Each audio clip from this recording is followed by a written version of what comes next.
Everybody say,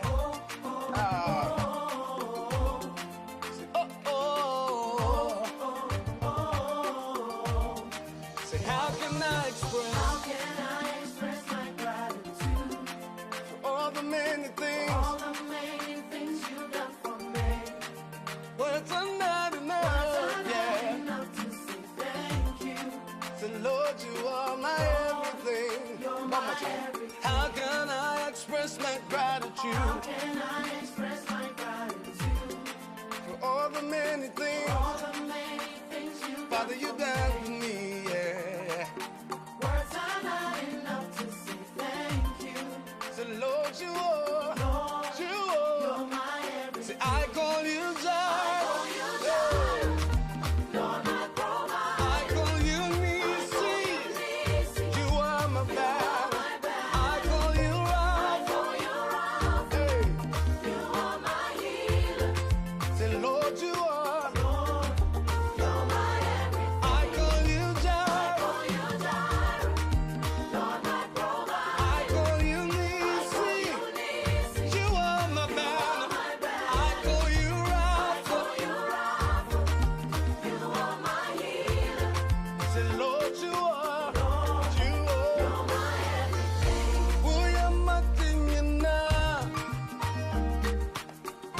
Uya matinyana. Uya matinyana. Oh, uya matinyana. Yes. Is another opportunity for us to meet again on the Community and the Law this Saturday afternoon, where we're going to have a very lively discussion on some of the issues that affect us in the legal realm. My name is Oreku Frimpon, and on behalf of BWF Solicitors and BWTV, we bring you the Community and the Law. Next.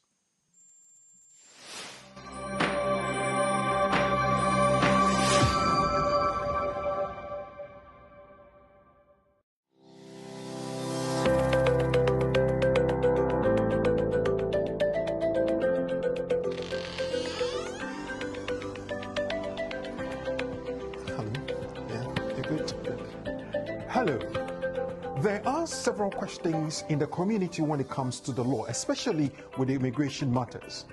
That is why I'm inviting you to join us on the program, The Community and the Law, live on BWTV and brought to you by BWF Solicitors, our trusted partners when it comes to the law.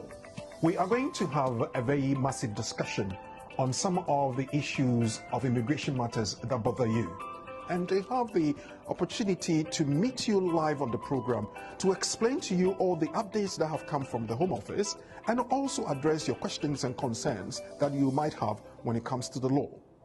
The Community and the Law is brought to you every Saturday between 4 p.m. and 6 p.m. UK time. We're live on all social media platforms, YouTube, Facebook, and LinkedIn.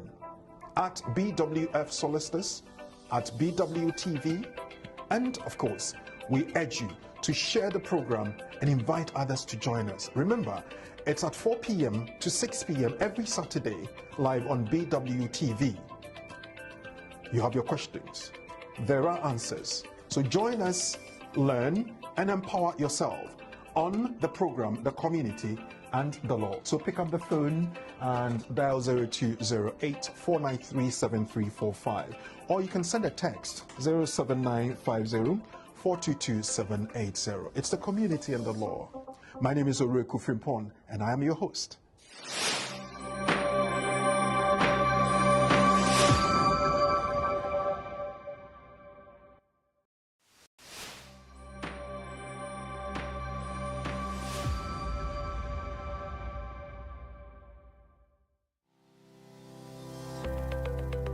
Based in London, we are a dynamic award-winning firm specialising in a range of legal services.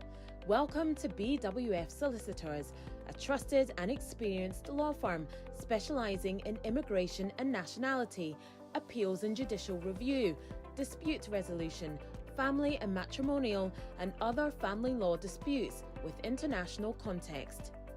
These include matters such as private child arrangement orders, contestant and uncontested divorce, non-molestation for domestic violence, and financial remedy. Our childcare and family team appreciate the issues facing you at such a difficult time. Our advice is delivered in a confidential and sensitive manner. Meet Bernard Owusu, our esteemed senior partner. With over 32 years of experience and known for his expertise and dedication to serving our clients and the community. BWF Solicitors stands for integrity, respect, excellence, teamwork, diversity, inclusion, and service to the community. We provide tailored assistance specific to your case. At BWF Solicitors, every day is filled with dedication, creativity, and a commitment to finding the best solutions for our clients. Our team at BWF Solicitors is ready to assist you with all your legal needs. You can find us at the 4th floor, Anna House, 214 to 218 High Road, Seven Sisters, London, N15 4NP. Our main office line is 0208 493 7340, or our emergency line is 07712 761 884.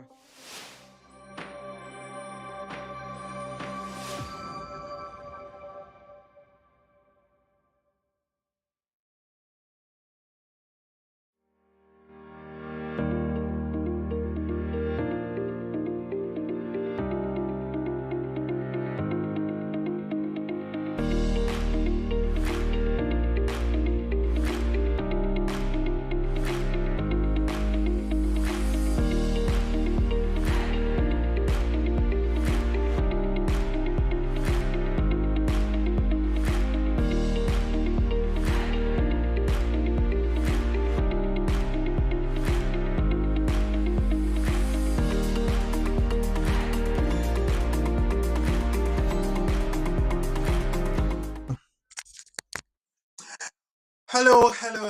Another lovely afternoon here with us here on the channel BW TV, bringing you everything that is about the legal matters that affect us here in the UK. And we're doing this courtesy of BWF Solicitors, our trusted partners when it comes to the law. My name is Oreku Frimpon, and I will have the privilege of hosting this event for the next 2 hours. And I'm inviting you to come join us. But first of all, let's say thank you to BWF Solicitors for allowing us to do this, empowering you as members of the community, and also giving us the proper directions when it comes to the things that we need to know about our immigration matters, about family matters, about marriage and divorce, and the rest of it. Now, having said marriage and divorce, we are going to look at marriage from the lenses of the UK immigration case worker. How do they see our marriage? The ones we contract in Ghana and the ones we contract when we are here in the UK. And then beyond that, what do we do with the marriages we contract, and how do they see that? How do they classify that, and how do they allow us to do anything concerning our status here with that? Lawyer Charles Asma will be our guest and resource person from BWF Solicitors, and we'll be delving deep into that. So get yourselves ready and let's go. But before then, let's arm ourselves with some of the pieces of updates that have come earlier in the week, and BWF Solicitors want to get us to look at that. I'm looking at the case Macab versus Macab, FLR 410. Now the question here is, do you know that your customary marriage celebrated in Ghana is valid in England even if you were not present at the marriage? Good question. Ghanaian customary marriage is recognized in England if it is valid in Ghana. In the case of Yalte versus Quay 1961, customary marriage was defined as marriage between two families.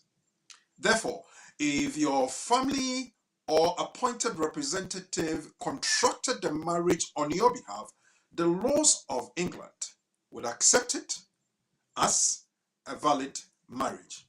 So sometimes you meet your loved one here or outside of Ghana or outside your country of origin, and then you're asking yourself, well, in the UK, well, I can get married, yes, but then the traditional thing has to happen in Ghana.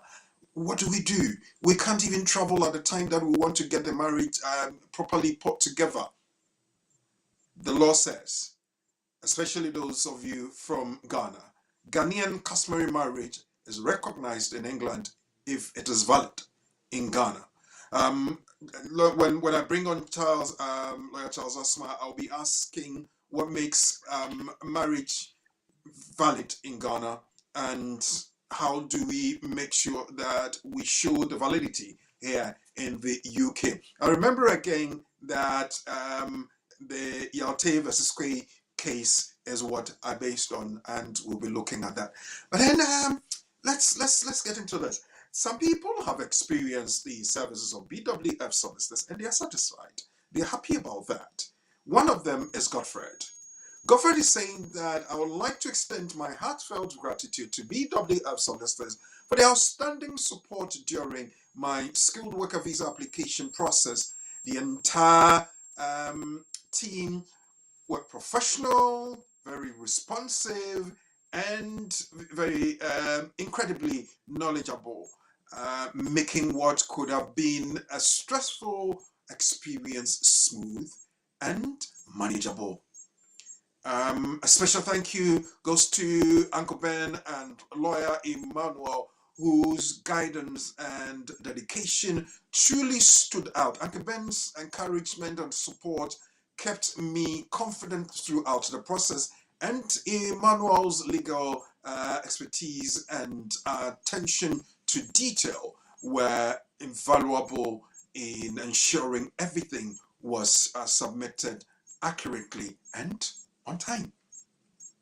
Thanks to the team for your help. Our application was successful, and I'm incredibly grateful. I would highly recommend BWF solicitors to anyone seeking reliable and compassionate legal advice and assistance. Well, Godfred, thank you so very much for letting us know. If you have a similar experience, you have any feedback to give, go to www.bwfsolicitors.com, leave your comments there, or you can log on to Google and give us the review. Or you can as well contact BWF Solicitors on 0208 493 7340. Those of you in Ghana, the number is 055 589 5959. I say the number again, 055 589 5959. In emergency situations, call 004477 127 61884, 004477 127 61884. BWF Solicitors are trusted partners when it comes to the law. Let me show you, those of you here in the UK, they are on the 4th floor of the Under House, 214 to 218 Tottenham High Road, Seven Sisters in North London. Call them Monday to Friday between 9:30 in the morning and 6 p.m. and you can see the number on your screen, 0208 493 7340. BWF, we thank you. Thank you so very much. You help us, you empower us, people are giving reviews, and you take all the feedback on very well, and you deal with them. So, my brothers and sisters, BWF Solicitors is ready and available for you. Okay, the nugget, I will want to do that again. But Lawyer Charles Asma, thank you very much for coming on board and welcome to the show. I just took our colleagues, our friends, and our loved ones through the nugget where we're talking about marriage ceremonies conducted in Ghana, and if it's legal in Ghana, it's legal here in the UK. Can you just expatiate a bit more for us, take us deep down into it? Okay, thank you very much, Brakuku. So we're looking at whether marriage is valid. Mm-hmm. Every country is sovereign, and therefore certain things can be standardized. One thing that can be standardized is marriage. Mm-hmm. So if you marry in a particular country and it's a sovereign country, then we assume that if you find yourself in another country, you don't have to marry again, in so long as that marriage in your original country is not broken. So that new country cannot say that because you didn't marry here, we don't accept your marriage. Because the standard is that every marriage will have a procedure to follow. And insofar as the procedure has been followed, then the marriage can be considered valid. So we have validity of marriage enshrined in the marriage laws and procedures of that particular country. And so the standard is that if the marriage is valid in that country in which the marriage was contracted, then that marriage should be accepted or should be able to survive in any other country where the couple find themselves to live. Well, the obvious question, lawyer, sorry to cut you short, but the obvious question here is, how do we determine that the marriage, say in Ghana, for instance, is valid? How do we prove it here in the UK? All right. So let's say you are married in Ghana. There are two streams or gateways to validating your marriage. First, marriage is contracted at home. The parties will first agree to marry. The parties will present their intention to their families. The families will approve of it, and the marriage will be contracted. And therefore, every marriage is first contracted indoors. Indoors. And that is what we call the tradition of the marriage. So in Ghana, for example, the families will meet and go through the customary or the marriage rites or process, be it exchange of dowries and so on and so forth. So one will visit the other to say that this is my intention, and it is that I want to have your daughter in marriage to be able to keep and to look after, so to speak. The family will agree, you perform all the rites, and the person or the daughter will be asked to confirm that request you have made if she approves of it. Once the lady approves of it, the families have become witnesses to that, and that is the end of the marriage. More or less, the marriage has now been contracted. The next thing is for the marriage to go through the ceremony. That one is not the marriage, it's a ceremonial process.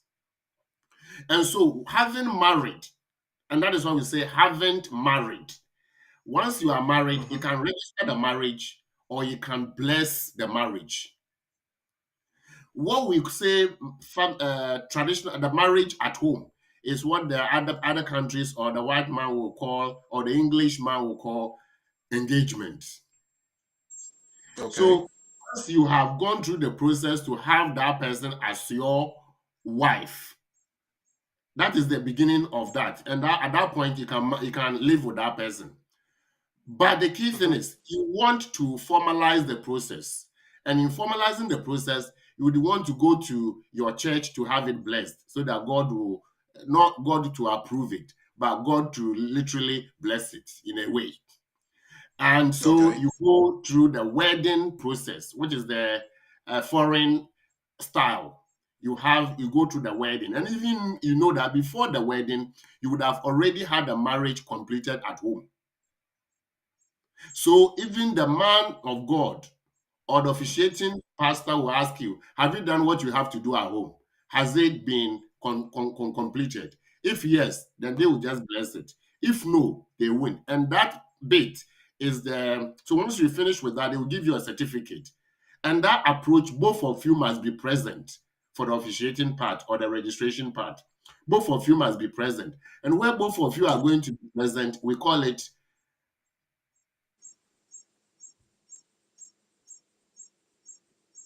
so both of you are going to be present, then it's going to be the ordinance style of marriage. So the ordinance, both of you must be present to have it endorsed.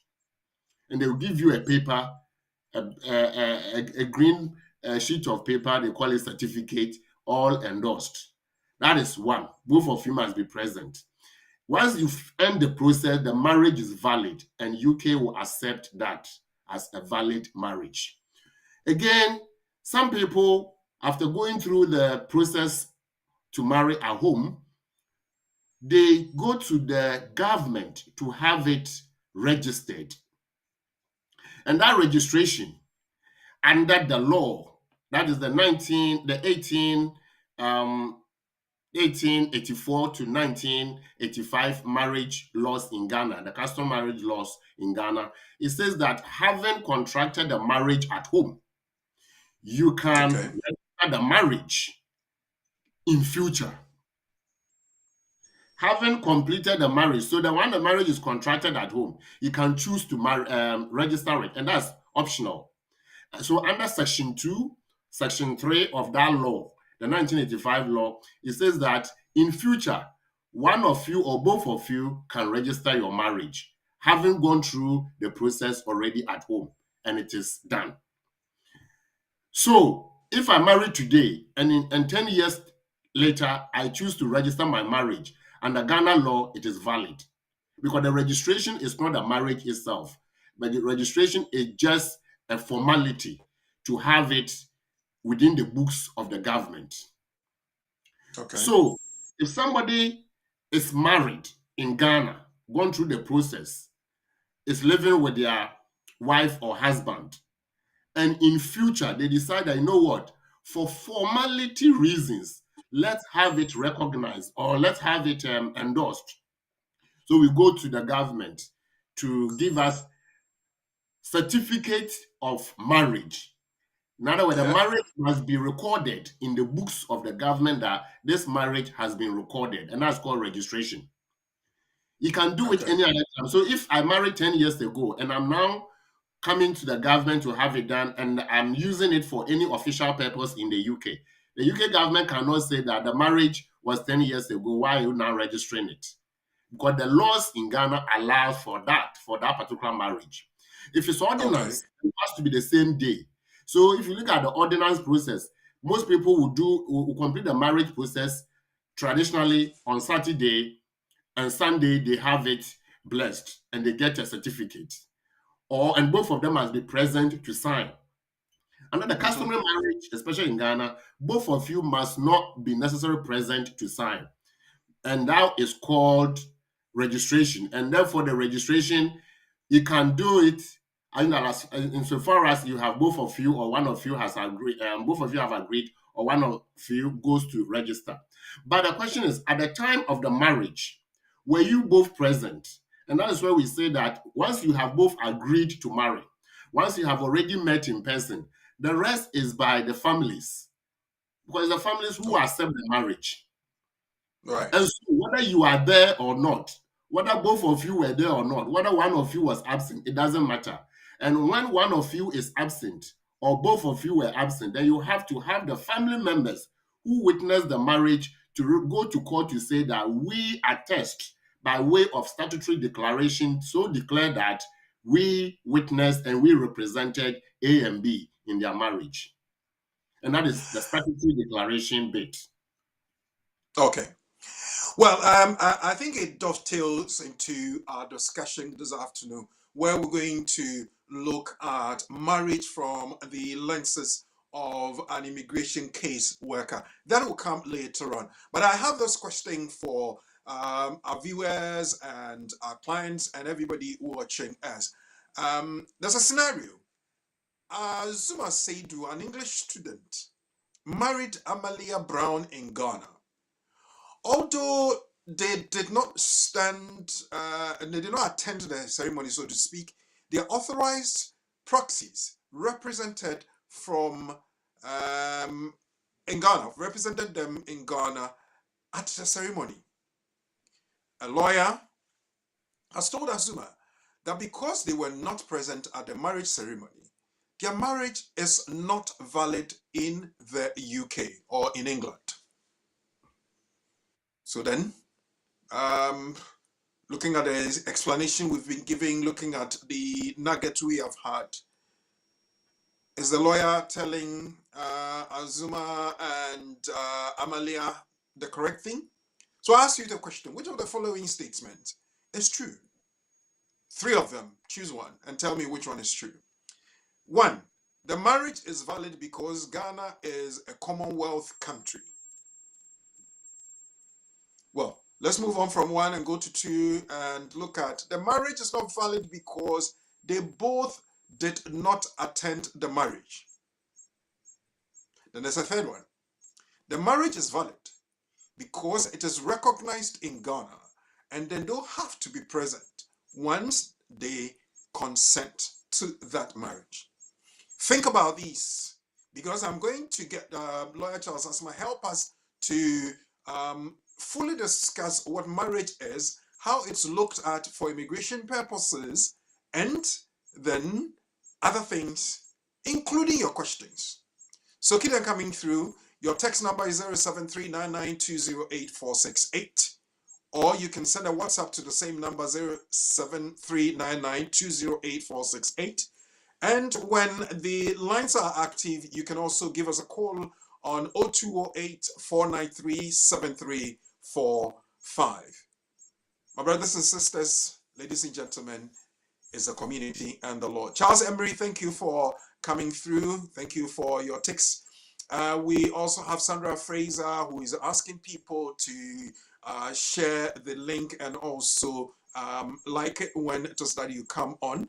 And I'm urging all of you to do that. So keep them coming through. Leave your comments in the comment section below. Let us know you are here. Announce your presence as you always do. I'll be right back to continue. And Lawyer Charles Asma is ever ready to help us do that. We're doing this courtesy. BWF Solicitors are trusted partners when it comes to the law. We'll be right back.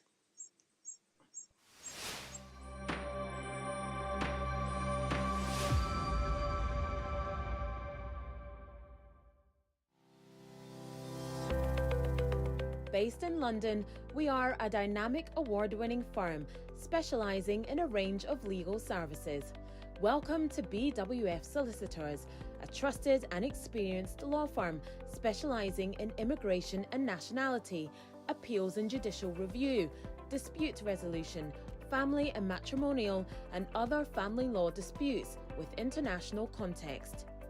These include matters such as private child arrangement orders, contested and uncontested divorce, non-molestation for domestic violence, and financial remedy. Our childcare and family team appreciate the issues facing you at such a difficult time. Our advice is delivered in a confidential and sensitive manner.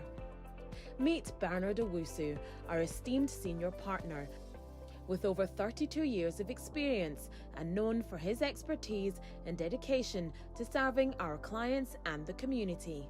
BWF Solicitors stands for integrity, respect, excellence, teamwork, diversity, inclusion, and service to the community. We provide tailored assistance specific to your case. At BWF Solicitors, every day is filled with dedication, creativity, and a commitment to finding the best solutions for our clients. Our team at BWF Solicitors is ready to assist you with all your legal needs. You can find us at the 4th floor, Anna House, 214 to 218 High Road, Seven Sisters, London, N15 4NP. Our main office line is 0208 493 7340, or our emergency line is 07712 761 884.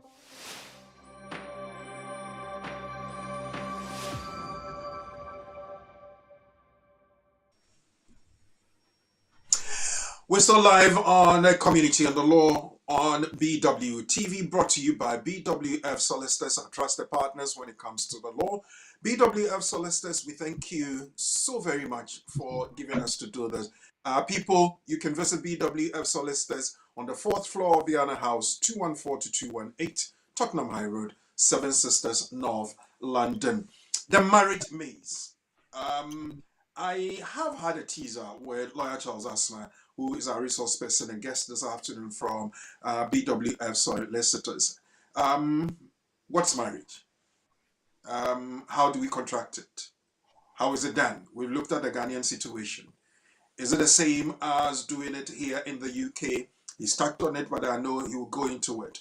But why is it a maze? Why has that simple and very noble union been a maze, and it's been something like a big burden around our neck? And when it comes to immigration matters, we don't even know what to do. Sometimes they say we don't accept your marriage, this, that, and the rest of it. Lawyer Charles Asma is here to help us look at that maze, unravel it, take us through it, look at it from the standpoint of the immigration caseworker, and then get a solution. Yes, we are ready. Lawyer Asma, what is marriage? Thank you very much, Brakuku. Hello, viewers and listeners. Pleasure to come your way once again.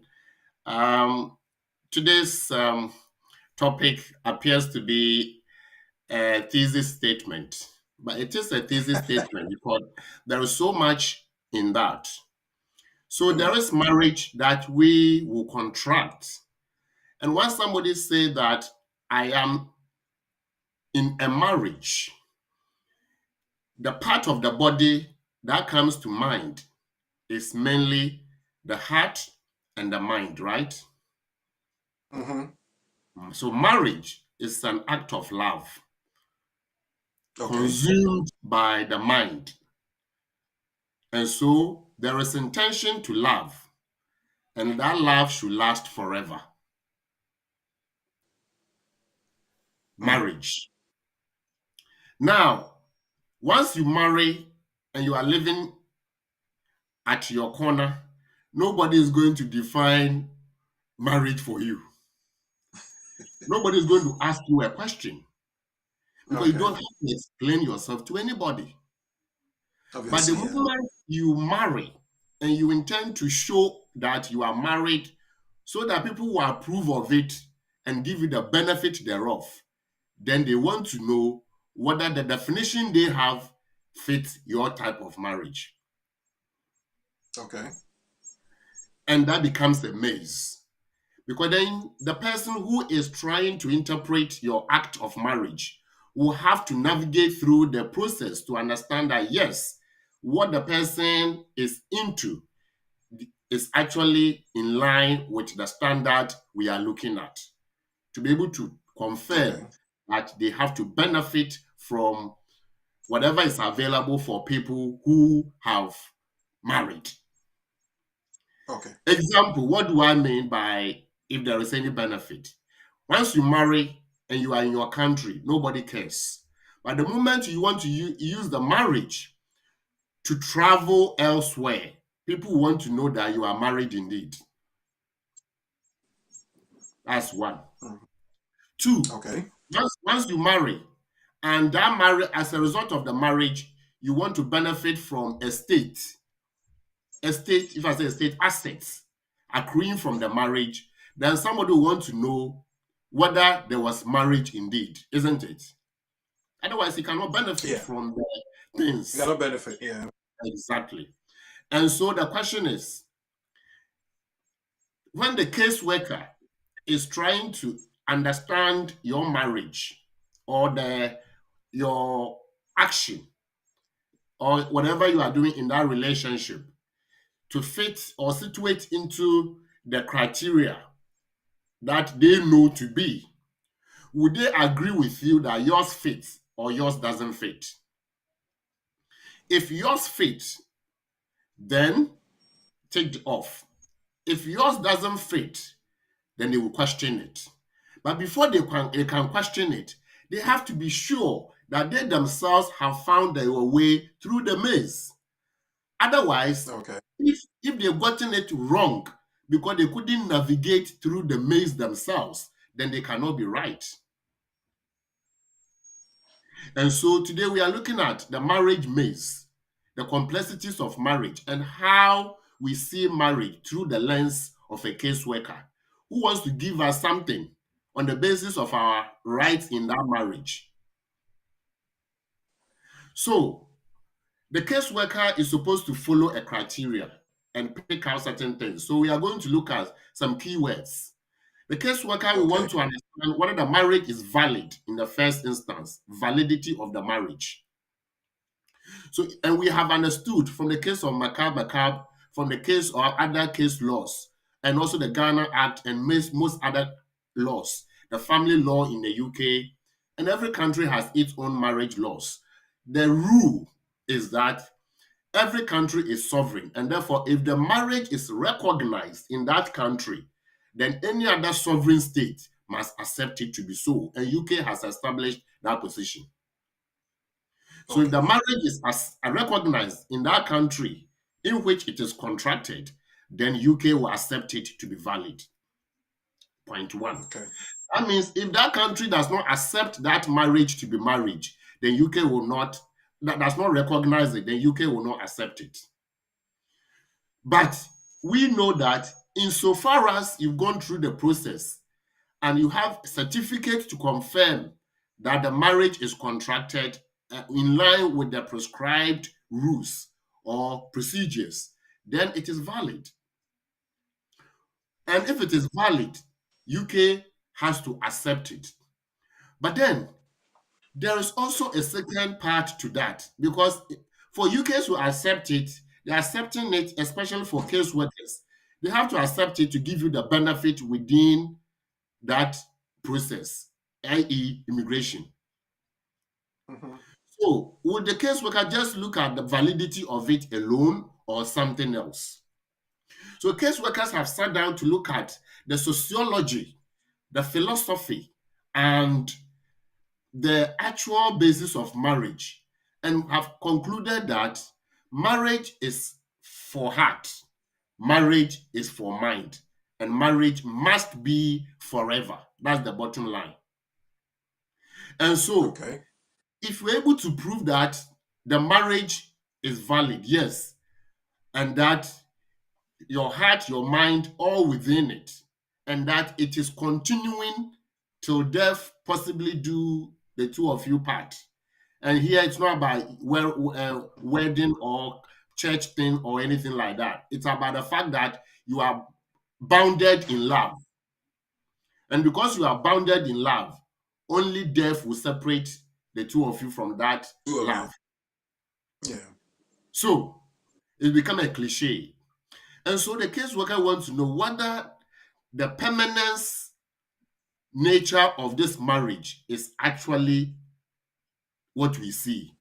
And so the definition that has been couched is that the marriage, for us to be able to give you the benefit, it has to be genuine and it has to be subsisting.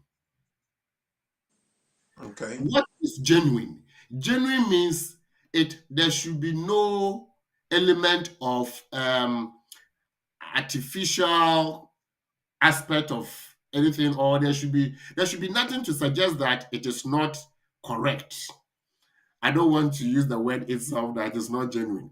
So if it is genuine, simply it is correct. It fits all the criteria. Genuine. Okay. I actually have a bit of reservation on the use of the word genuine as opposed to valid. Because once I go through the process and have it ticked off as marriage, then this marriage is the case, is valid. But if after the marriage, I see or do something to suggest that this marriage was for something else, then it will not be genuine marriage. So if it is not for love, then it is not genuine, because marriage is supposed to be for love, isn't it? Mm-hmm. So if it is not for love, then it is not genuine. So the caseworker wants to see, is this the usual marriage which is contracted for love? If this one is for something else, then we don't see it to be genuine. So how... Lawyer, I have an interesting question here, if you would permit me. Sure. The caseworker will want to find out if it is for love. That will prove that it's genuine. How do people can fake love. People can fake their feelings. So how do I genuinely prove to the caseworker that this is for love, but not for something else? I agree. If I show my pictures, if I show letters, messages, and all that, would there be enough to prove it? That is why in the framers, in the mind of the framers of the law, they understood that it is possible to make not so genuine to look genuine. Yeah. And so you have to be able to hold on to that which you think is genuine. Subsisting relationship. So it's not enough to meet the temporary test. It's equally important that you meet the permanent test. The permanent assessment is the subsisting relationship. So whatever you do, you've ticked the box, is genuine. But how do you hold on to this forever? If it is not so genuine, you can't hold on to it forever. Something will come up.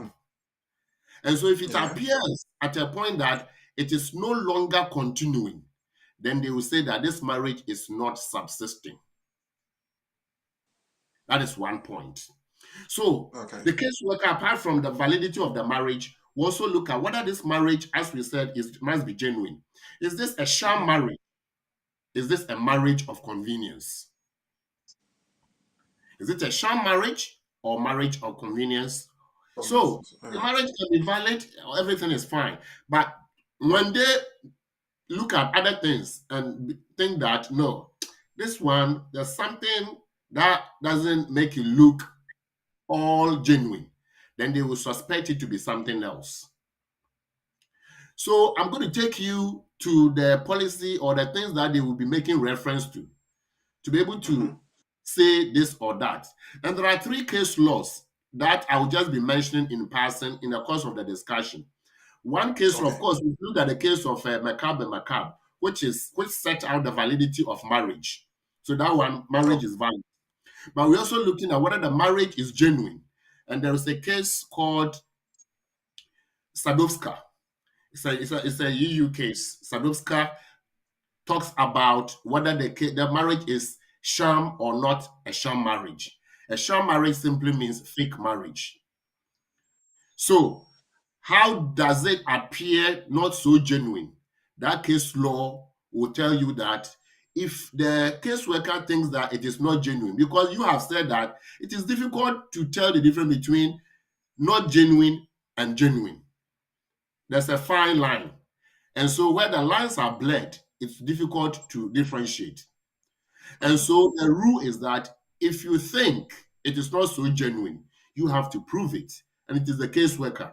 So the caseworker knows that to navigate the marriage of the marriage maze, he or she must understand that they cannot accuse the party in that marriage falsely or wrongly. That's also there. Then there's also a case called Papa Georgie. Again, talking about the intention of the marriage. Is the intention of marriage for something else other than love? If it is for something else, then it will tell you that this is a marriage of convenience. A marriage of convenience is simply a marriage that is intended for anything other than love, posterity, procreation, and permanent living together. Okay. So if it is for something else, it could be for assets, it could be for any other benefit. But if it is for any other benefit other than love, then they will tell you that this is a marriage of convenience. That means the marriage is valid, the marriage is genuine, but the intention is different. Okay. Now we move on. So do we I'm tempted to ask this, Christine. It's valid, it's qualified for all the other bits, but it's for convenience. Does it stop the caseworker from allowing whatever it is they want to use the marriage for? Because it's not only one criteria that would disqualify the marriage. You've mentioned about 3 or 4. Do I have to meet all of them? And that is what I'm saying, that the caseworker, in the mind of the caseworker, your marriage should be with the intention to live permanently together. If it is marriage. So nobody marries and to have it scattered or have it break down. The breakdown of the marriage will be should I say, accident in the course or in the journey of that marriage. But even that, it can be mended. But if it is not mendable, then of course you have to go your separate way. After all, it's partnership. And so the intention of the marriage is to live permanently together, isn't it? Yeah. So if the caseworker doesn't see traces of ability to sustain itself, then the caseworker will conclude that this marriage, it appears that it is put together for any other reason. But it is difficult for the caseworker to just conclude without doing certain, without going through certain processes or the right thing. And so, if producer is available, producer, can you assist with the first resource, please? The first resource. The first resource.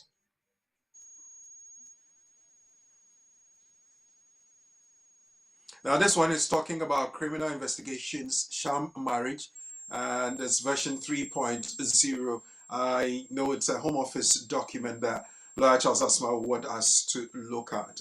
17 pages of that. So, definition, that is page 5. So, when we go to page 5, it talks about definition of sham marriage. This page tells criminal investigators in immigration and enforcement and suitably trained and accredited criminal investigators within the Home Office about the definition of a sham marriage. And what does it say?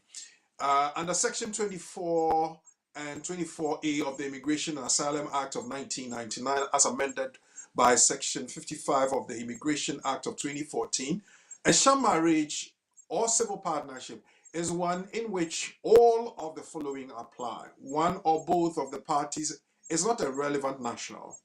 There is no genuine relationship between the parties.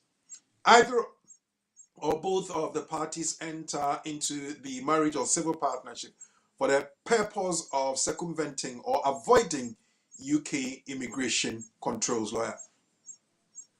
Right. So they set out a criteria for them to determine whether this marriage is put together for a reason, as opposed to emerging naturally. Yeah. So one or both of the parties is not a relevant national. Relevant national, for example, within UK, within EU provisions, will look at whether that person or that particular person within the marriage or the parties is a EU national. But again, we are not just talking about EU. We're also talking about any other country.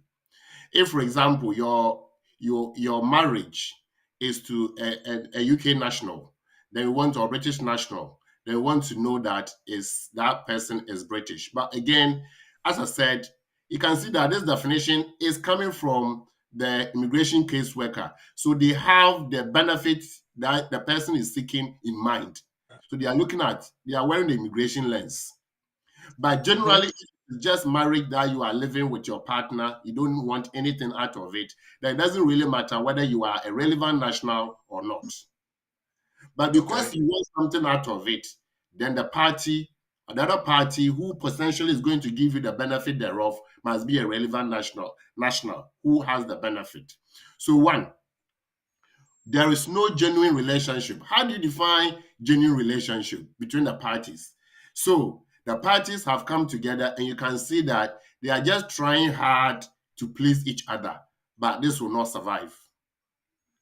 But again, this is theory. So how do you actualize it? How do you tell me that my marriage is not genuine? You are not in my heart. So you can't see what is in my mind or in my heart.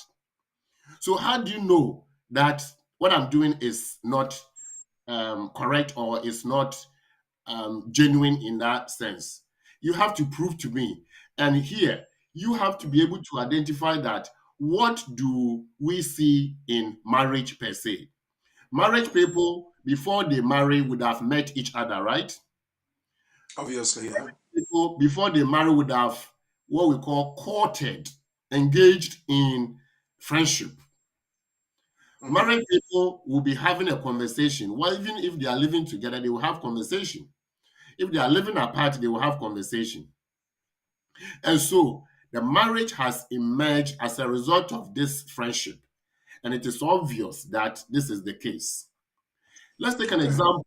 Let's take an example where somebody divorced today and a month later they have married and they are making an application the following day. It will appear to a bystander or ordinary person that within 1 month everything has happened. Is this what marriage is all about? Rush, rush, rush. Are you with me?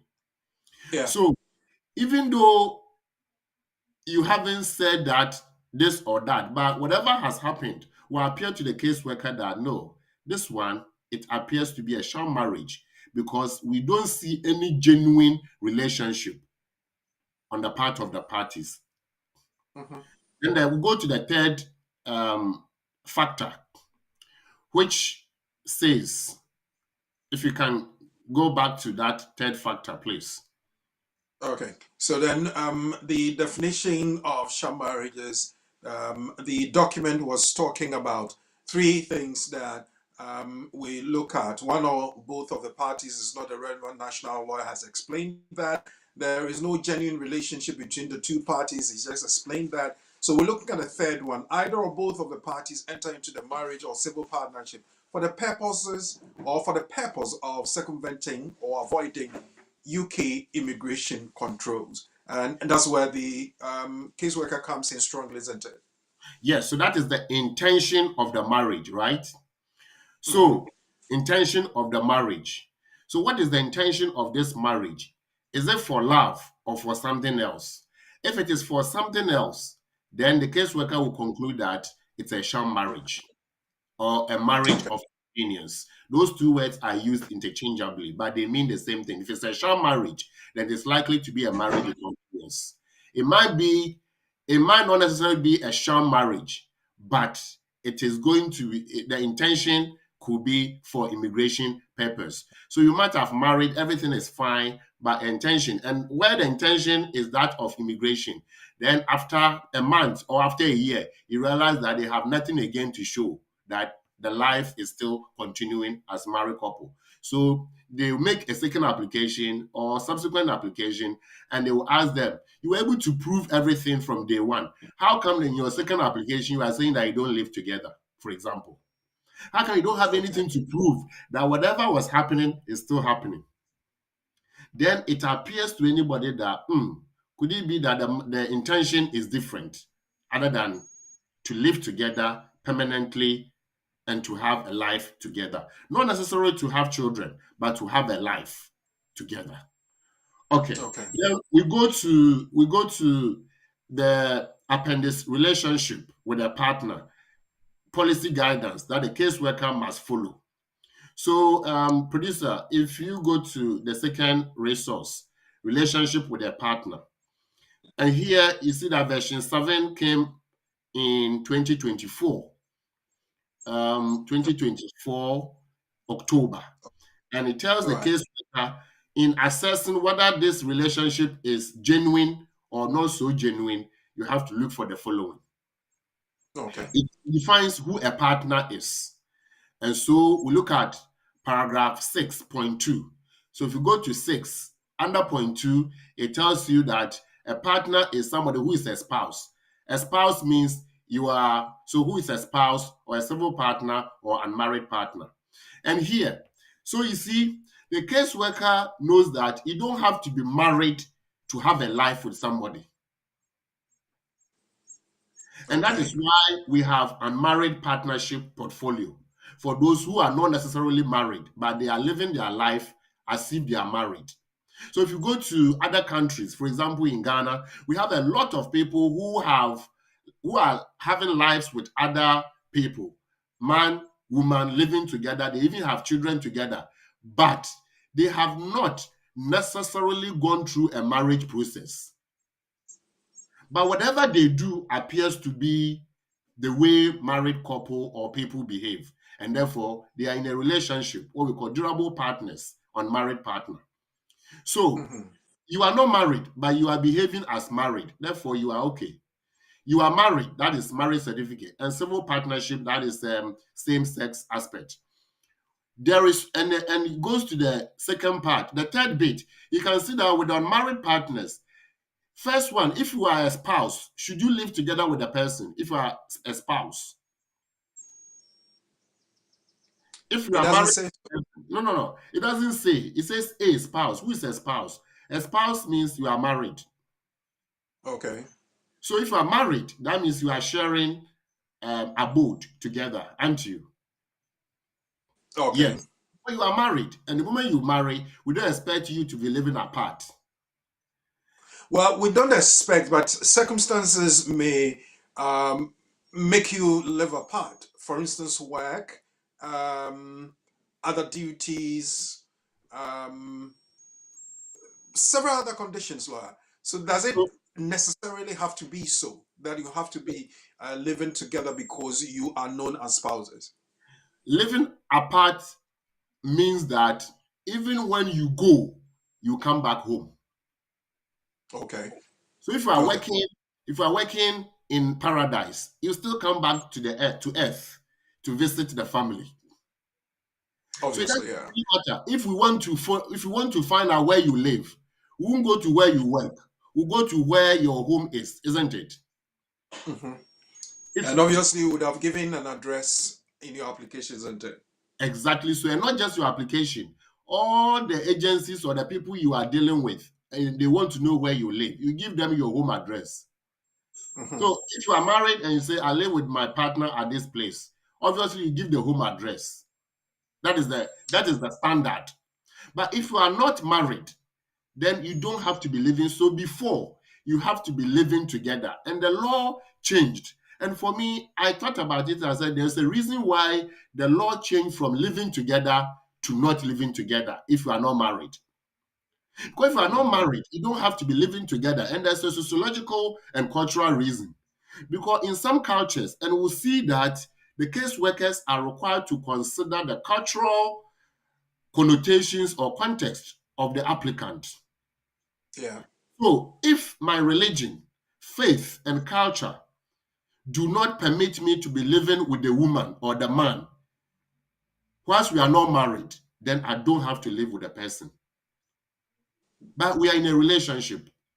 And so if we are in a relationship, but you don't live together, then we say unmarried partner. And it says that where the couple have been in a relationship similar to marriage for at least 2 years.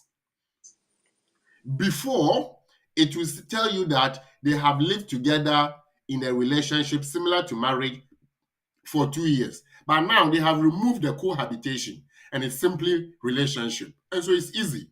How do you prove that you are in a relationship but you don't live with a person? And that is where so many other things will come in. And that is where you said that it's possible that they don't live together. But if you are not living together, then you are not married per se. So there is a reason why we have A, B, and C, and each of them will fit your circumstance. Well, if you just joined us, we are live with Lawyer Charles Asma from BWF Solicitors on the Community and the Law program, live on Facebook and YouTube and other social media platforms at BWF Solicitors at BWTV. This afternoon, we're looking at the marriage maze, seeing marriage through the lens of an UK immigration case worker. We've done the definitional issues, and then we obviously will be delving into the realms where your marriage has been challenged and is been deemed as not genuine and subsisting. What do you do with that? Would that still put us in the maze or what? We're taking a quick break, and when we come back, we will be looking at those situations. And remember, I have given you a scenario and I want your answers. I've got 3 statements and I'm asking whether those 3 statements, which of the 3 statements, so to speak, is correct. It's about somebody who's married to somebody, they contracted their marriage and they were not present when it was being done. I'm talking about Zuma Seidu and Amalia Brown. They did not attend the ceremony. Their authorized parties represented them at the ceremony. Now, what they are faced with is that a lawyer says that the marriage cannot be genuine and it cannot be recognized because they were not there. Three statements. Which one is correct? We'll be right back.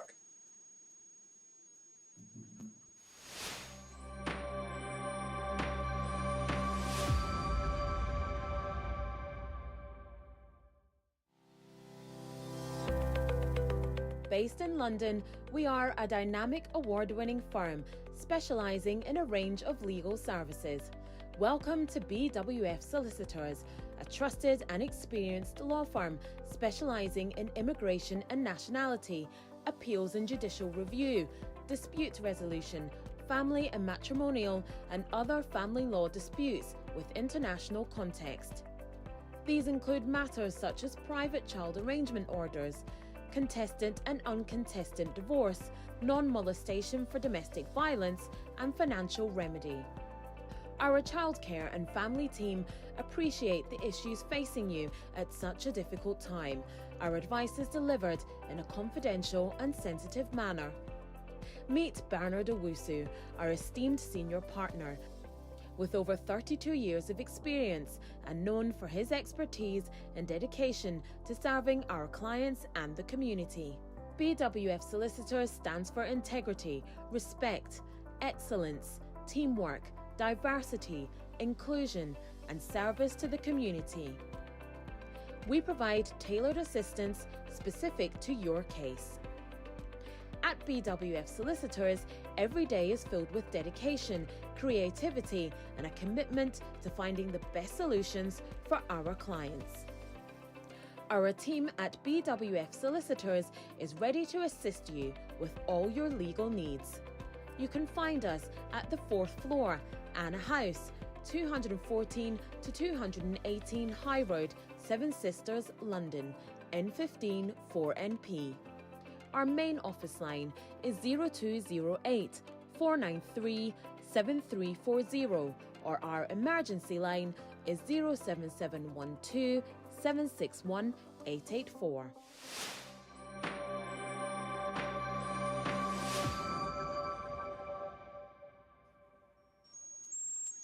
Welcome back. We're still live on BWTV. The program is The Community and the Law and is brought to you by BWF Solicitors, the marriage maze, seen through the lenses of the UK Immigration Officer, what it is.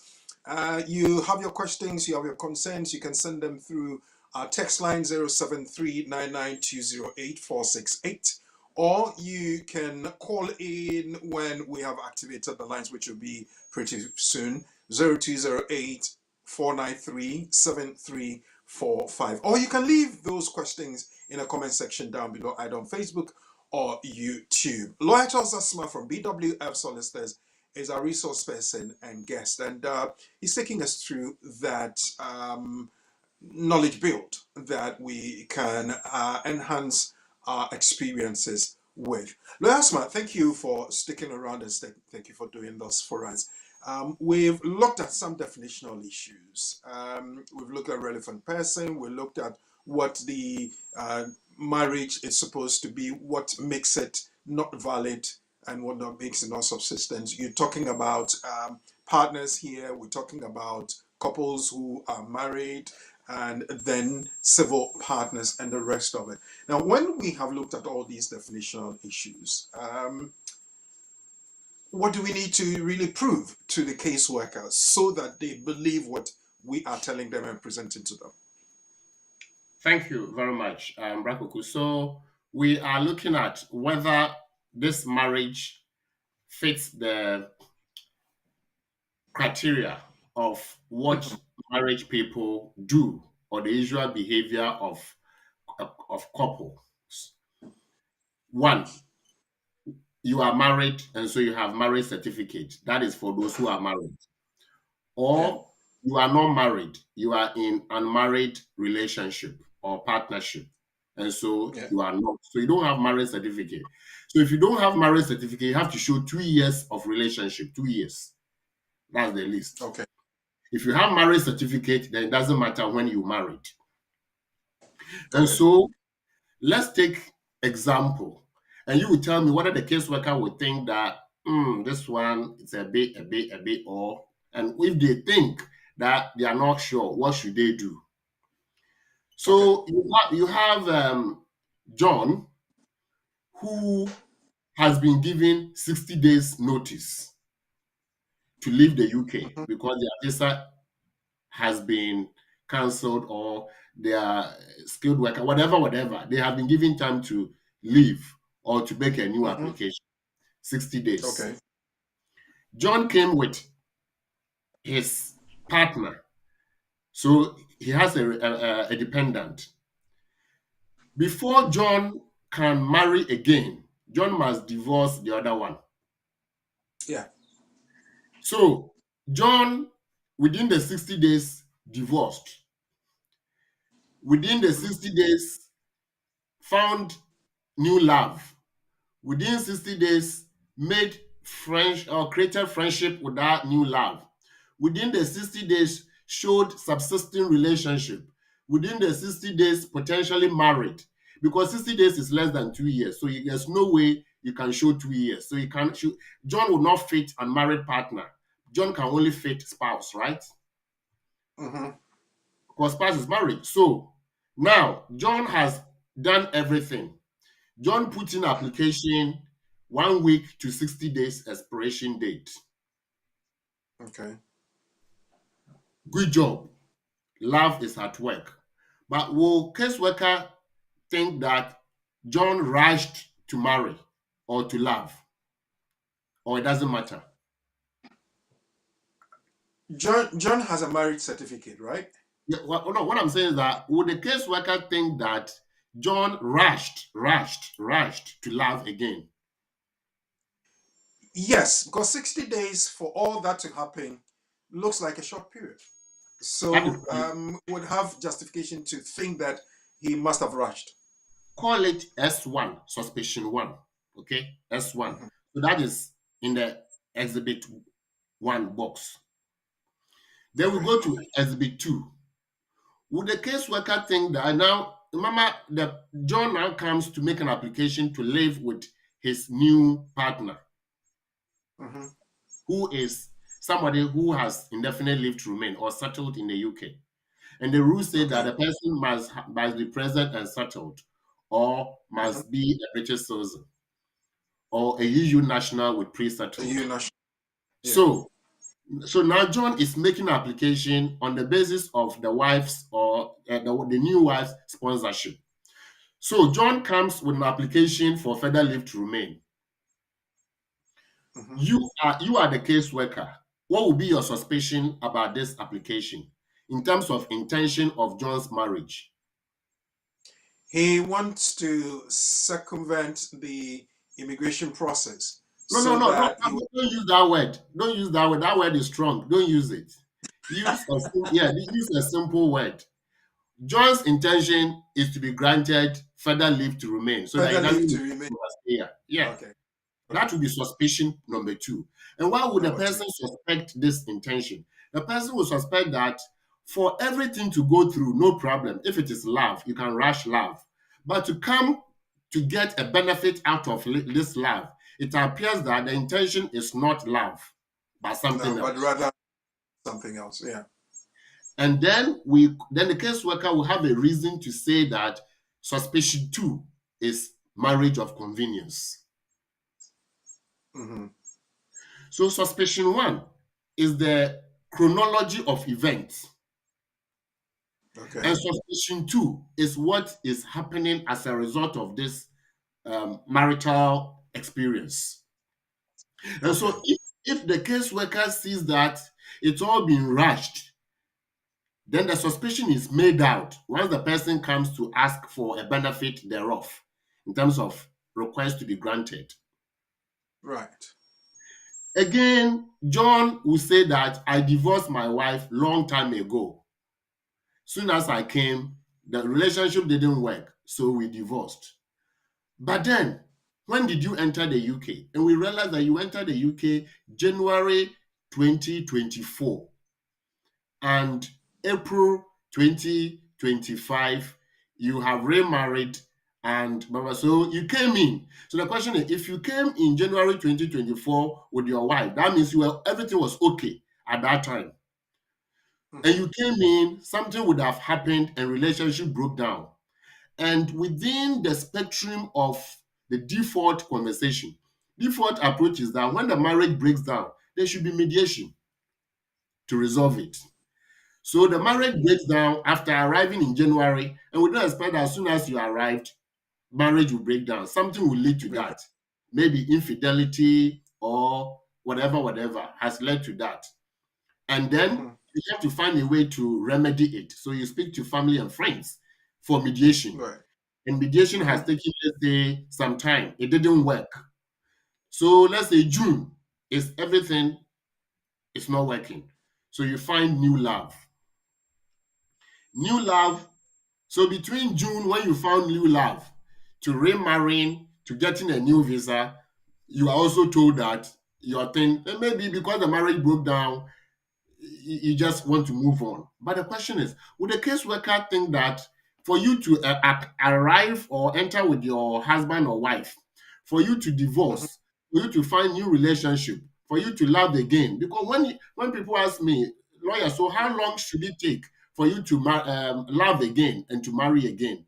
I tell them that if you are really broken as a result of the divorce, then you will not rush to marry again. And I hope you agree with me. Yeah, because then that scare will still be there. Exactly. So what attracted you into taking a new adventure of marriage? Then if you point out to something else, then the caseworker will have his or her suspicion of that convenience. So it has to flow naturally. Now, now that we know that everything is natural, everything is on point, what would the caseworker look for? You are not in a relationship, you are not married, so you are in a relationship. You don't live together because of your culture. So one, you are not going to provide evidence of the same address, but you are using something else to prove. So what are you going to use to show that you are in a relationship? Communication, right? Yeah, because if you are not living together and you are not communicating, then how are you sustaining your relationship? So when you are not, your relationship is not artificial. It has to be natural, isn't it? So it has to be natural, and therefore it has to be given the fertilizer to grow. And that love fertilizer is the communication. That's right. So what is the communication? You have it. That love fertilizer is going out and about together. You have evidence, and that's why people say, I have photos to show that I'm in a relationship.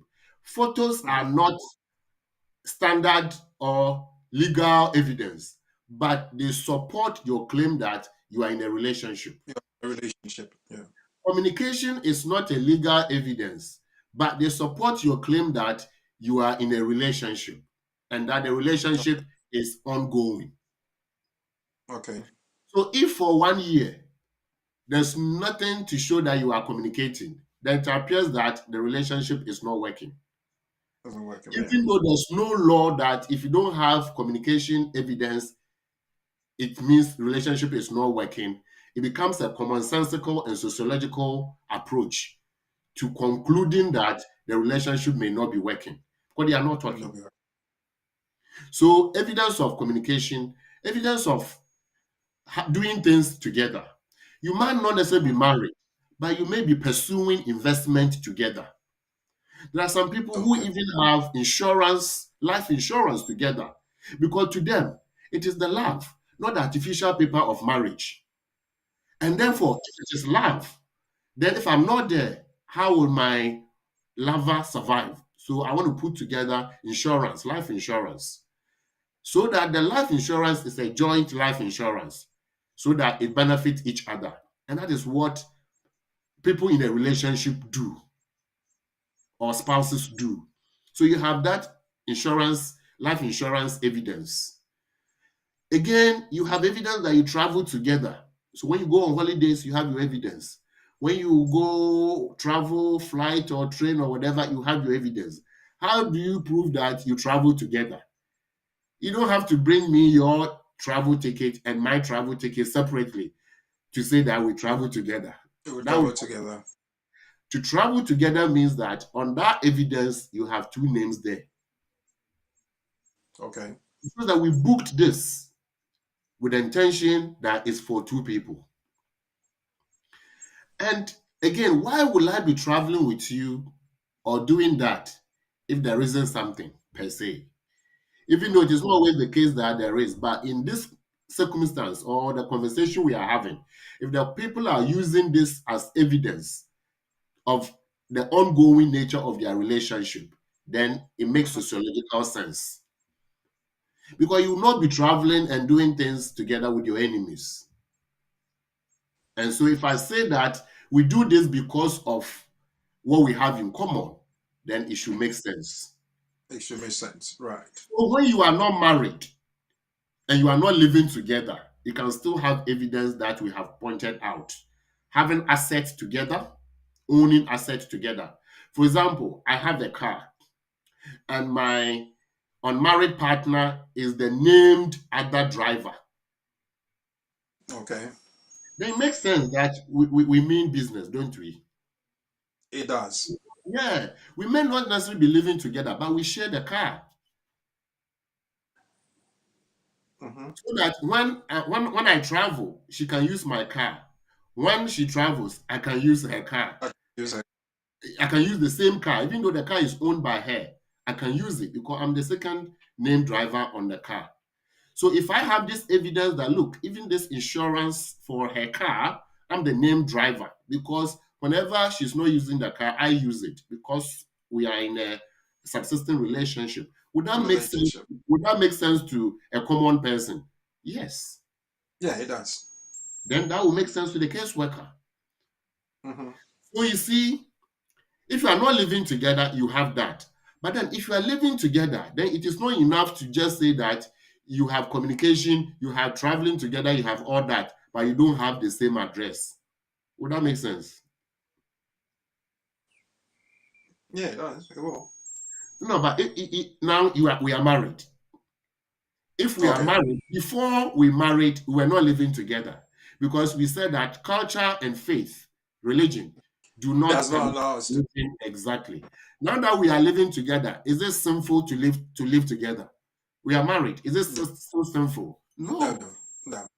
So why would you say It you are goes to reason. yes? So why would you say you are married and yet you are living apart, scared of each other? Why would you?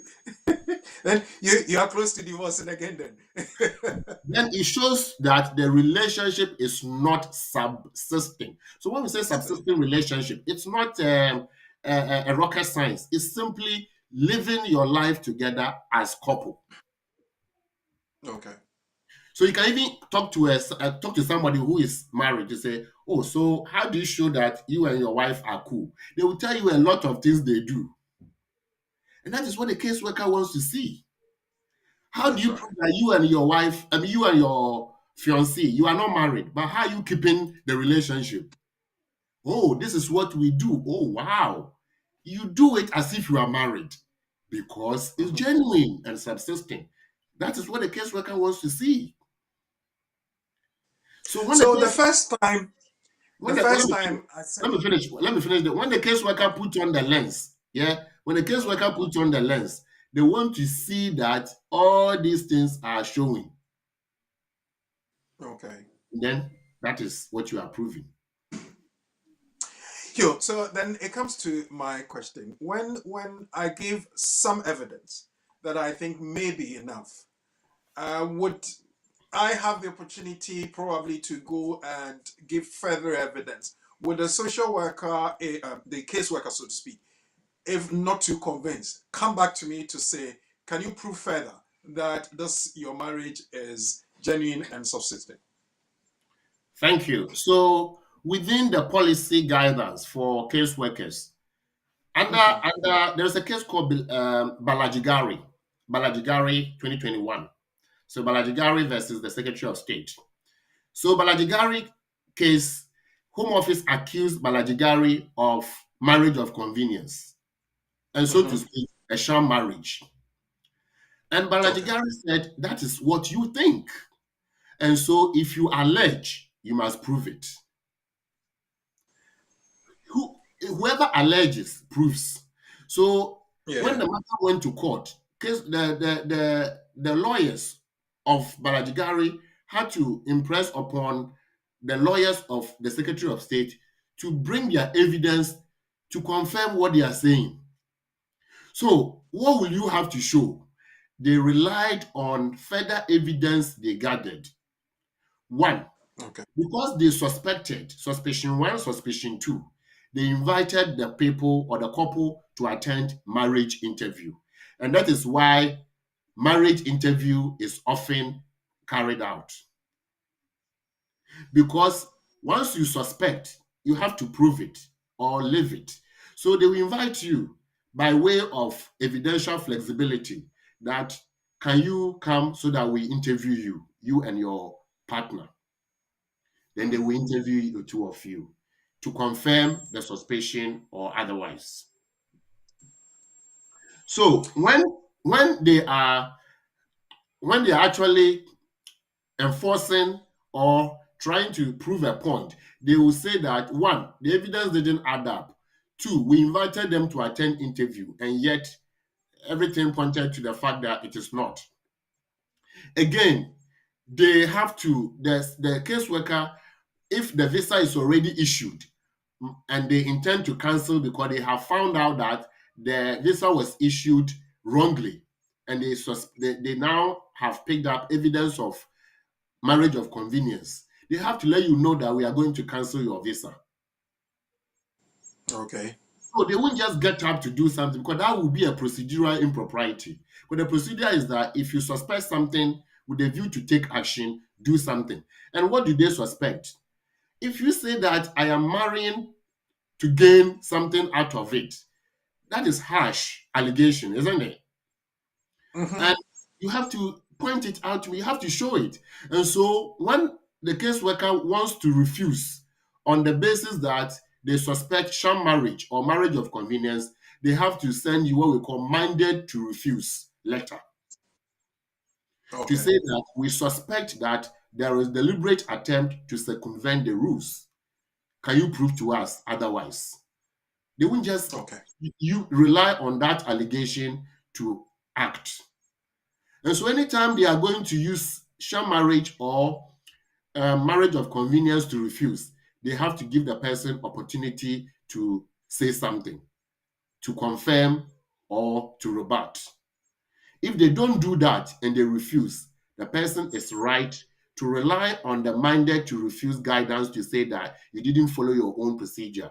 And if it is court, they will be successful. If it is administrative review, they will be successful. If it is judicial review, they will be successful. In that, the caseworker did not follow his or her own procedure. And that is a fundamental aspect of common public law.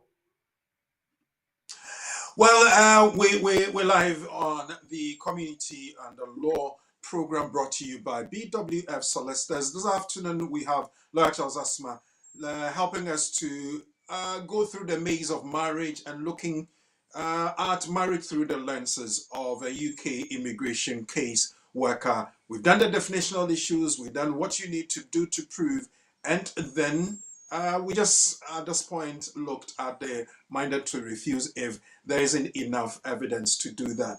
We give you a thumbs up, Lawyer Asma. Thank you so very much. For those of you who have questions, concerns, you want to bring the text line and the WhatsApp line 07399208468, or you can call in now on 0208 493 7345, or you would just put the question or the comment in the comment section down below, either on Facebook at BWF Solicitors and at BWTV, and also on YouTube at BWF Solicitors and at BWTV. And we'll give you the thumbs up there as we are being asked to do this. So that's up to you, those of you who are here and watching us. Thank you so very much. Nanette Ahini, we've got your questions. I'll put the first one straight to Lawyer Asma. It says, please, lawyer, on Thursday you mentioned about interviews and parents who are depending on their qualifying children for application.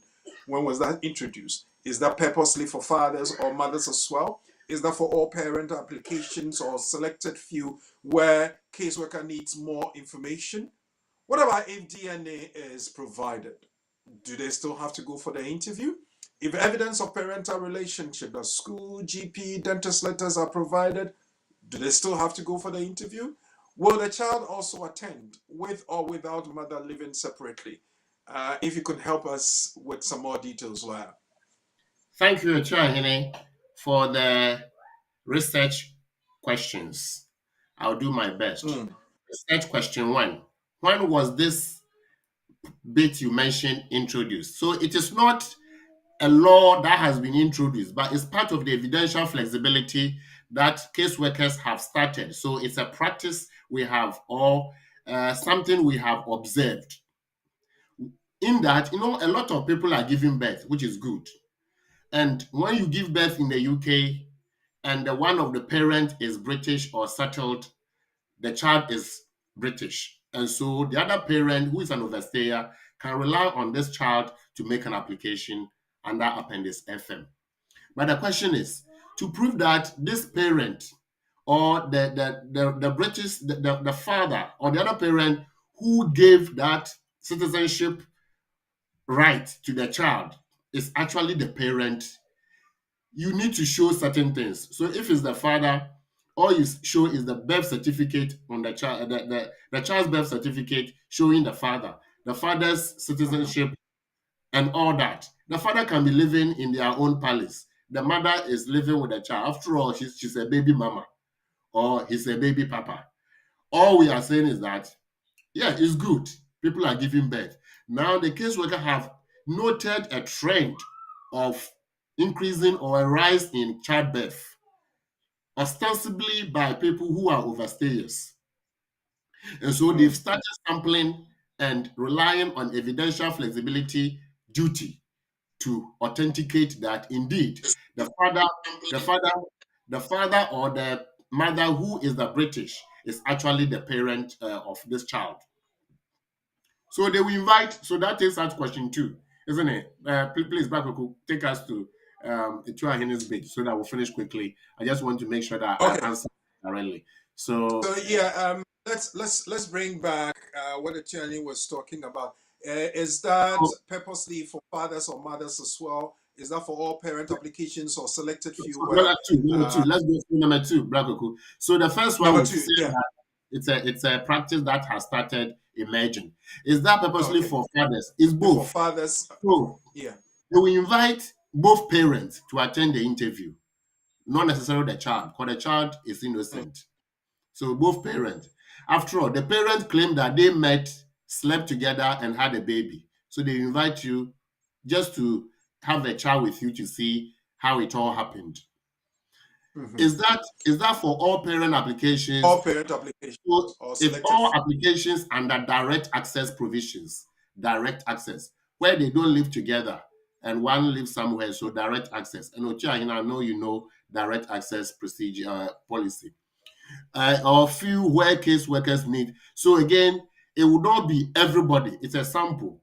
So if they don't call you, then it's normal. If they call you, then you understand that they want to confirm that you are both the parents. And remember, and the third one, DNA. DNA is not compulsory, so they cannot force you to provide DNA. But if you have provided DNA, then it's obvious. Then in that case, but most people don't add DNA to their documents. So it will just be birth certificate. But if you have DNA, then caseworker will be convinced automatically. If evidence, but DNA is not compulsory, so don't quote me here that lawyer says add DNA. It's not compulsory, but if you can. If evidence of parental relationship, school and all that are provided, why those things? Of course, school doesn't know what went behind the scenes. So you get everything else. What the caseworker wants is that we want to know whether it is still the case that these two are the parent of this child, so that the one who has indefinite or British citizenship was able to make the child British. And so the mother wants to rely on the child as a qualifying child to apply. And finally, I think his question says that would a child also attend interview with or without the parents living together? I think I mentioned that the child is innocent. We don't need a child. Or they don't need it. Etienne has another question, lawyer. If we can quickly look at that as well. It says, why is it that a parent who has a child who is on a 2.5 years can be granted 2.5 based on human rights, but another parent who has a child with 5 years pre-settled cannot be granted 2.5? Where both children here are Ghanaian national. One has 2.5 under immigration rules, and the other has pre-settled under EUSS. But the one with EUSS must be EU citizen. That's a question. Is there a common rule that grants 2.5 to both parents under these two circumstances? Okay, right. So so if the child has 2.5, it means the child got 2.5 from somewhere, right? I don't know whether from the of course from the one parent, because a child who has 2.5 years, a child who is on 2.5 can be granted 2.5 based on human rights. So if the child has 2.5, either social services recommended or through any other means, you have to clarify how. But 2.5, the child is in the UK legitimately. Maybe the mother has, but the father is not. Can the father, on the basis of the mother and the child, remain with the child especially? So it's a discretionary consideration whether it is okay for the father to leave the UK and still support the child. For example, the mother is not able to independently look after the child, not financially, but any other means. Maybe the mother after birth had postnatal issues and there are safeguarding concerns. And so the father is the one who mostly is supporting the child. Is it appropriate, reasonable? The word is reasonable. Is it reasonable under the circumstance for the father to be given 2.5 so that he can continue to play a role in the life of the child in terms of well-being and development of this child, considering the plight of the other parent? Then discretionary, it's appropriate for the person to be granted. So yes. Now, if your child has 5 years pre-settled, that child is not necessarily a qualifying child, because the rule is that that child who has 5 years pre-settled must be a EU child or national. So if the child is from EU with EU citizenship and has 5 years, then the child is a qualifying child. If you apply to remain with that child, you'll be given 2.5. But if the child has 5 years as a foreigner, based on his or her parent or grandparent, then the child is not a qualifying child. So once you apply to remain with that child, your application will be refused. Even though some applications go through, we see a trend where all those ones, they point out that the child is not a qualifying child because even though they have 5 years, they are not EU nationals. And I think the third part of the question, is there any third one? He was asking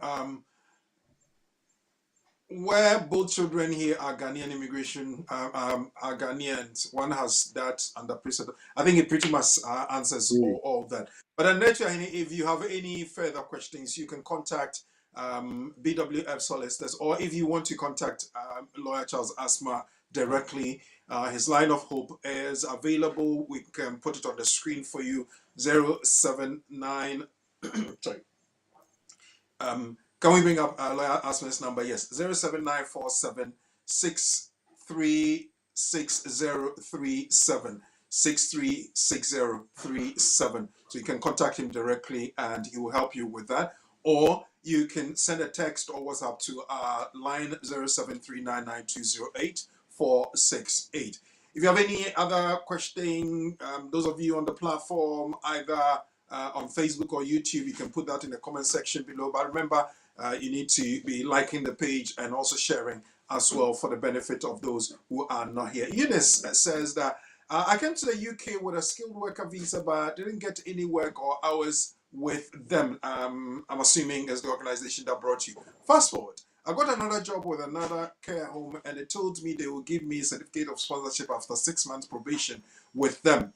I'm almost a few days to the 6 months now, and when I asked them for the certificate of sponsorship, they said because of the new salary enforcement in April, getting my new COS will be difficult, and they are now giving me story. Secondly, they have now sent me a letter asking me to come for a meeting to prove my right to work. Outcome of the meeting might determine termination of my appointment with them. Now, please, don't you think that they are just refusing to give me a new certificate of sponsorship because they think I will have to be on the new salary threshold? Can you please give me a piece of advice here? Right. So, Eunice, this is similar to a promise you made to your friend that you give them free lunch. And when the time came, you told them that things have changed. I'm sorry, next year. Your friend cannot do anything. It was a promise with no intention to be legally enforced. Because you didn't give, the person did not give you any consideration to warrant legal intention. So, this promise was made by the company, but the company has now changed their mind. Can you legally take them to court to enforce this promise? No, because there's no intention to create legal relations, and this is not a contract. It was a promise, and this is not a promissory estoppel where you say that they have to keep to the promise. And a promissory estoppel, you might have also committed to something which might be injurious to you, and so if they don't do it, you will suffer consequence. If that's the case, then you can rely on promissory estoppel to compel them to live to fulfill that promise. But there's no element of promissory estoppel, and there's no element of intention to create legal relations because you didn't provide any consideration to them. And so they are at liberty to tell you whatever they are telling you. What can you do? Talk to them if they are willing, but you cannot really take them to court. And so it is up to you to look at your circumstance and know what to do to avoid becoming an overstayer.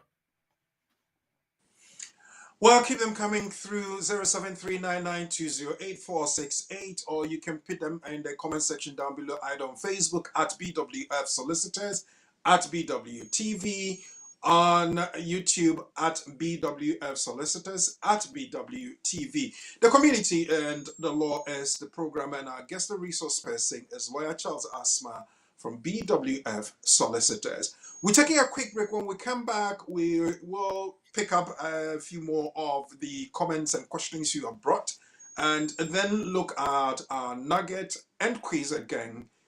Get your answers, then we'll wrap up, so to speak. It's been an interesting one, but don't go yet. We still have more for you after this.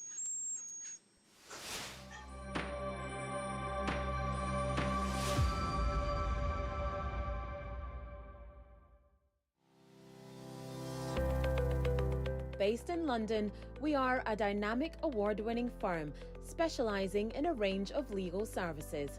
Welcome to BWF Solicitors, a trusted and experienced law firm specializing in immigration and nationality, appeals and judicial review, dispute resolution, family and matrimonial, and other family law disputes with international context.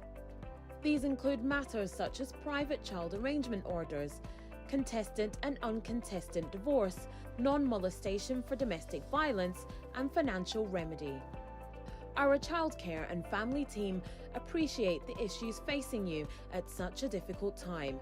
Our advice is delivered in a confidential and sensitive manner. Meet Bernard Owusu, our esteemed senior partner. With over 32 years of experience and known for his expertise and dedication to serving our clients and the community. BWF Solicitors stands for integrity, respect, excellence, teamwork, diversity, inclusion, and service to the community.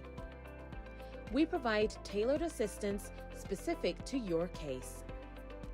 At BWF Solicitors, every day is filled with dedication, creativity, and a commitment to finding the best solutions for our clients. Our team at BWF Solicitors is ready to assist you with all your legal needs. You can find us at the 4th floor, Anna House, 214 to 218 High Road, Seven Sisters, London, N15 4NP. Our main office line is 0208 493 7340, or our emergency line is 07712 761 884.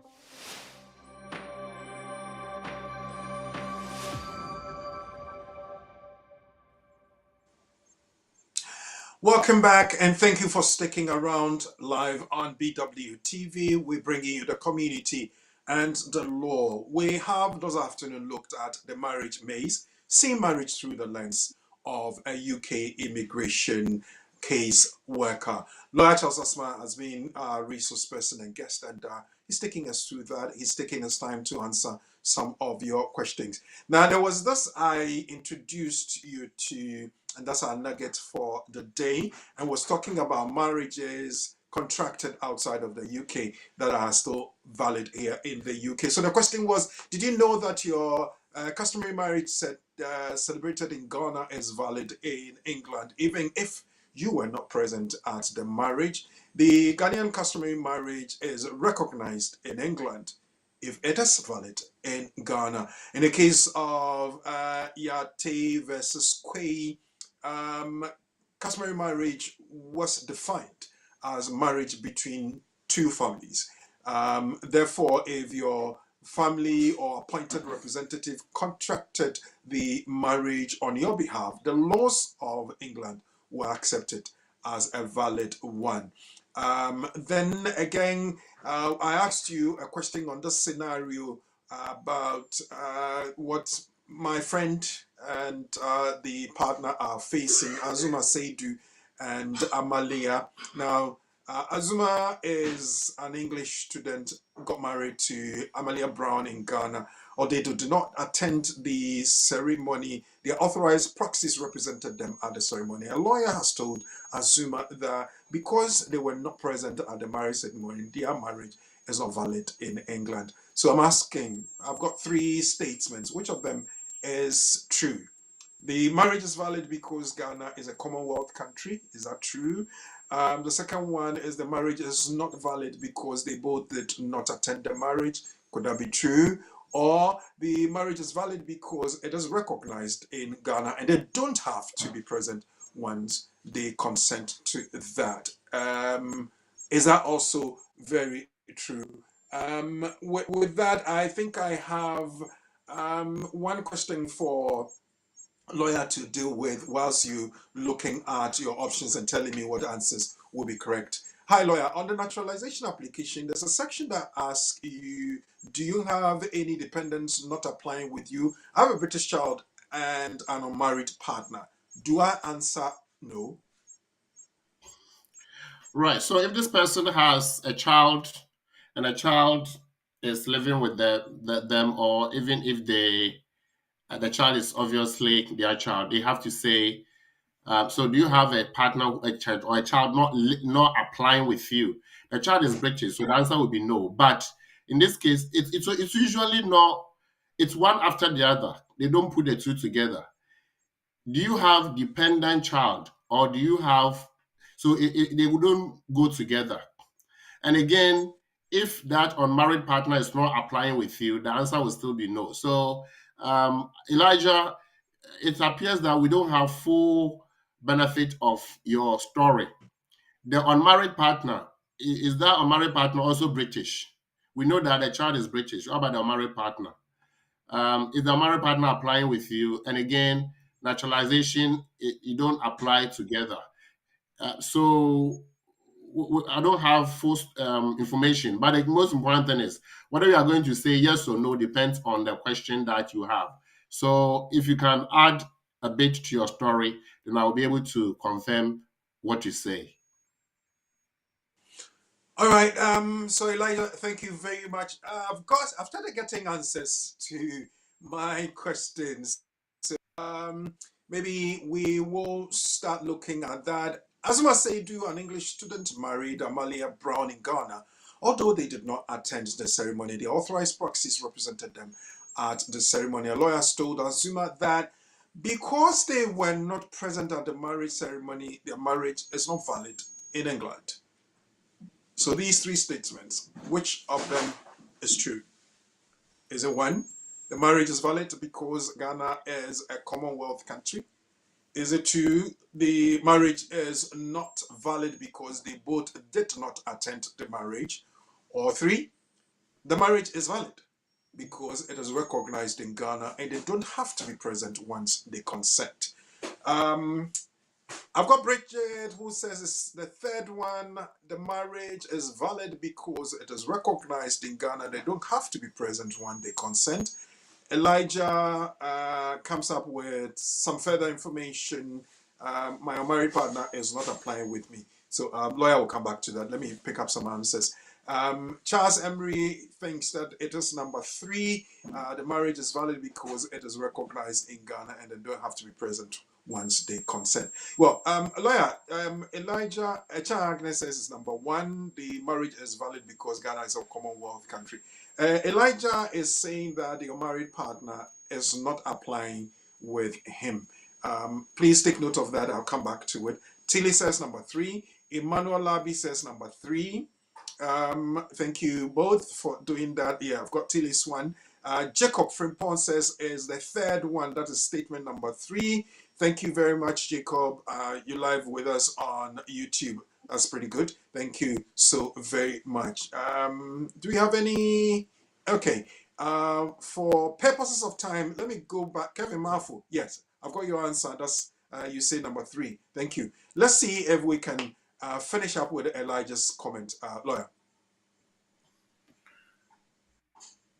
Is it Elijah's comment or Yeah, responding Elijah to? says on the naturalization application, there's a section that do ask, do you have any dependents not applying with you? I have a British child and an unmarried partner. Then he comes out to say, my unmarried partner is not applying with me. Yes. So on that on that application, the first question is, do you have any dependent not applying with you? The answer is yes. Because if they are not applying with you, then the answer will be yes. It's either yes or no. Do you have any dependent who is not applying with you? If they are not applying with you, your answer will be yes. But if you say no, it means you have. So, do you have any dependent not applying? So the word is not applying. Not Are they applying, applying with? yes. Yes. So if not applying with you, that means it's yes. If they are applying with you, then it will be no. Then you give the details of those applying with you. Okay, all right. So, Joseph Frimpong, you came up to say your answer is the third one. We have Joshua Ankuma Amwakwehine Amiyao. Your answer is what, number 3? Thank you. So at this point, let me go to a lawyer. My friend Asuma Seidu has been told by a lawyer that they were not present at their marriage ceremony, and so the marriage is not valid in the UK. Please help us. Right. So we understood that when it comes to marriage, every country has its context. So we have to look at our client. Our client is from Ghana. So we are looking at the Ghanaian marriage context. Under Ghanaian marriage context, the key bit is the traditional front, which says that marriage is contracted in the home and at home by the families. All there is for the parties to agree that they want to marry. And once they have consented, the rest is for the family to go through. And that's the Ghana Law Report 1970 case or 70, the Rabat case of Yaten. But when again it comes to Macab and Macab, it also says that marriage must follow the process of the laws prescribed for it to be valid. In Ghana, how does the marriage contracted? One, the families will do so. And after that, you go to the marriage registry to register the marriage. We are told that our brother, Azuma and the other, they were not in Ghana because they were in the UK, and so they were not present. And somebody is telling them that if you are not going, then you can't marry. No, that is not true.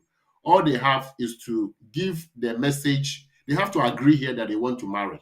Then the family will take over and meet and go through the rites. After that, they rely on Section 2 and Section 3 of the Marriages Act of 1884 to 1985 to register the marriage, which says that you can register after.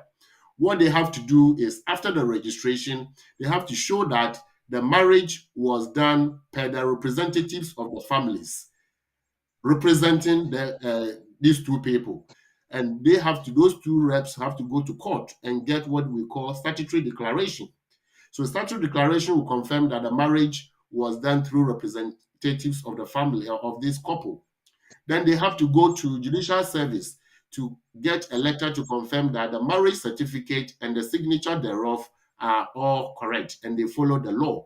And then they have to go to Ministry of Foreign Affairs because they intend to use the certificate of marriage, or they intend to declare their marriage in the UK for a purpose.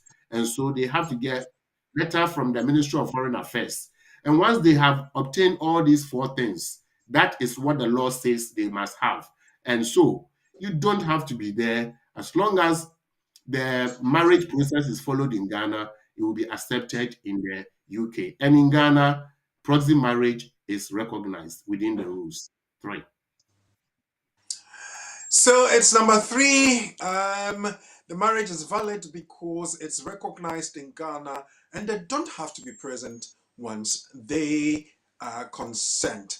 And Ghanaian marriage, as our lawyer has explained, is not compulsory for the couple to be physically present at the ceremony. Instead, family representatives perform the necessary rites on behalf of the bride and the groom, making the union legally binding, and it will be recognized here in the UK. Thank you so very much, those of you who got all the answers correct. Well done to all of you. If you didn't, the explanation has been given, so at least you know. It's not a shame that you didn't know. Sometimes you might think of other things. You know, lawyer, there's a fact in statement number 1, and I don't know whether you'd agree with me. Statement number 1 is saying Ghana is a Commonwealth country, which is correct. So if somebody was thinking of it that way, it could be correct or wrong, but that second part of the statement is correct. Ghana is a Commonwealth country. It doesn't mean that every marriage in a Commonwealth country is valid in the UK. Yeah, but I understand what you are saying, but it is again within the context. The context is that the lawyer told them that they don't have to, they have to be present in Ghana before they can marry. The lawyer didn't add anything to it. And so for anybody to think that because Ghana is a Commonwealth country, because the question is, the lawyer has told them that because they were not present at the marriage ceremony, their marriage is not valid. And or somebody is saying that the marriage, so which of the following is true about what the lawyer has said? Yeah. You see, which is true about, so within the context of what the lawyer has said, Commonwealth nature is not, because what the lawyer has said, it's whether the marriage is valid or not. But I get what you are saying. This is one of the things when it comes to multiple choice questions. You look at some of these things that so I like that you think that. Yeah, please go ahead. Anyway, well, thank you very much. So those of you who chose number 1, I can understand. Probably you were a bit confused at a point, but the answer is number 3. The marriage is valid because it is recognized in Ghana, and they don't have to be present once they consent. Well, with that, we go back to tradition. I want to say that we have been looking at the maze of marriage, looking at it from the lenses of a UK immigration case worker. Lawyer, please help summarize it up for us.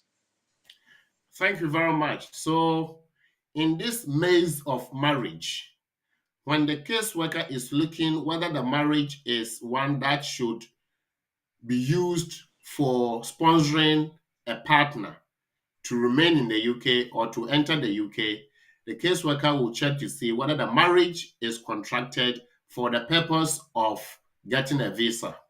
So your job is to make sure that just as you intended out of love to marry, it should be based on love and not something else. Anything else should be secondary. The caseworker will see the duration.